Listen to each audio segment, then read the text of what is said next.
প্রথমেই আমি গ্যাস জেলে কড়া বসিয়েছি, 4টে শুকনো লঙ্কা কড়ায় দিয়েছি, দিয়ে লঙ্কাগুলোকে আমি বেশ লাল লাল করে আসলা বর্ণ করে ভেজে নেব। এই গরমের সময় আমি শসা ছোলার ঘুনা বানাবো। ঘুনা বানাতে নিয়েছি আমি এখানে 4টে শুকনো লঙ্কা। এটা শুকনো লঙ্কা না ভেজে নিলে এর টেস্ট আসবে না। লঙ্কাটা দেখো আমার লাল লাল করে একটু ভাজা হয়ে গেছে। আমি লঙ্কাটা সাইডে সরিয়ে রেখে আমি এখানে 1 চামচ জিরে ব্যবহার করছি। জিরেটাও আমি এই শুকনো কড়াই একটু ভেজে নেব। জিরে খুব বেশি ভাজার প্রয়োজন নেই, হালকা করে ভেজে নিলেই, গরম করে নিলেই হালকা করে হয়ে যাবে। তা ভাজা হয়ে এসছে, সেন্ট ছেড়ে গেছে, হয়ে গেছে ভাজা। এবার আমি গ্যাসটা অফ করে দিচ্ছি। এবার অফ অবস্থায় গরম কড়াই 5 দণ্ড থাক, মচমচে হয়ে গেছে লঙ্কাগুলো। কিন্তু আমি এই যে শুকনো লঙ্কা ভেজে নিয়েছি, দেখো কত সুন্দর মচমচে হয়েছে, দেখছো? লঙ্কাগুলো আমি শিলের মধ্যে ভালো করে গুঁড়িয়ে নেবো। আর জিরেগুলো মচমচে হয়ে আছে, জিরেগুলো ভেজে নিয়েছি, যে জিরেগুলো গুঁড়িয়ে নেবো। আজ আমি ছোলার ভুনা বানাতে আমি এখানে 100 গ্রাম ছোলা ভিজিয়ে নিই। ভিজানো ছোলা 100 গ্রাম নিয়েছি, আর 2টো টমেটো নিয়েছি, একটা বড় সাইজের শসা নিয়েছি, 2টো লেবু, পাতি লেবু 2টো পেঁয়াজ। এগুলো আমি একটু সাইজ করে কেটে নিচ্ছি। টাটকা শসা তো, শসাটা আঠা বেরোচ্ছে খুব। এটা এইভাবে একটু ঘষে নিলে তেঁতোটা চলে যাবে। এখনের শসা তো একটু তেঁতো হয় বেশি। আমি শসাটা ছাড়িয়ে কেটে নিচ্ছি ছোট ছোট করে, গুঁড়ো গুঁড়ো করে, সরু সরু করে কাটবো শসাটা।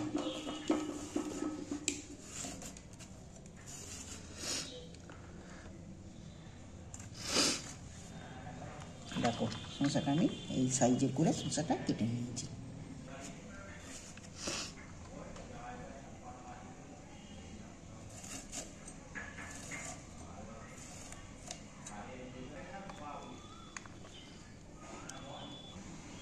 শসাটা যেমন ছোট ছোট করে কেটে নিয়েছি, টমেটোগুলো ওই রকমই ছোট ছোট সাইজে কাটবো।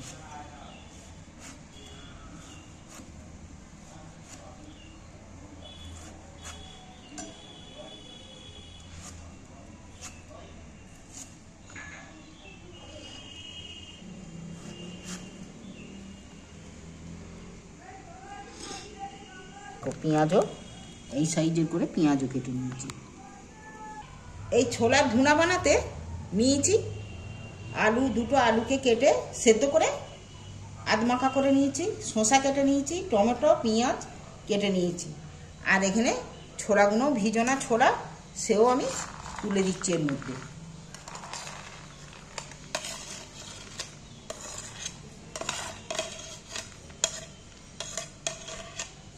ছোলাগুলো দিয়ে দিন।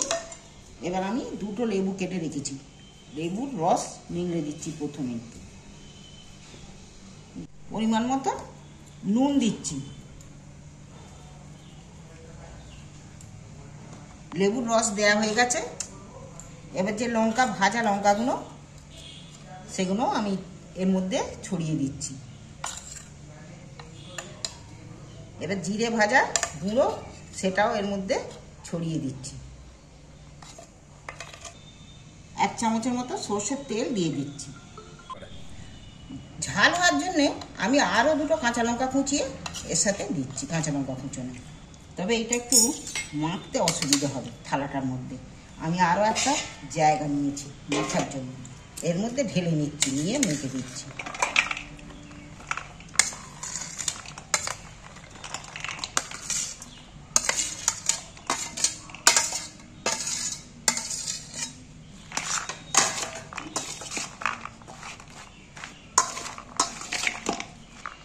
এইভাবে এই গরমকালে, গরমের সময় এই ছোলা ভিজনা আর এই শসা টমেটো দিয়ে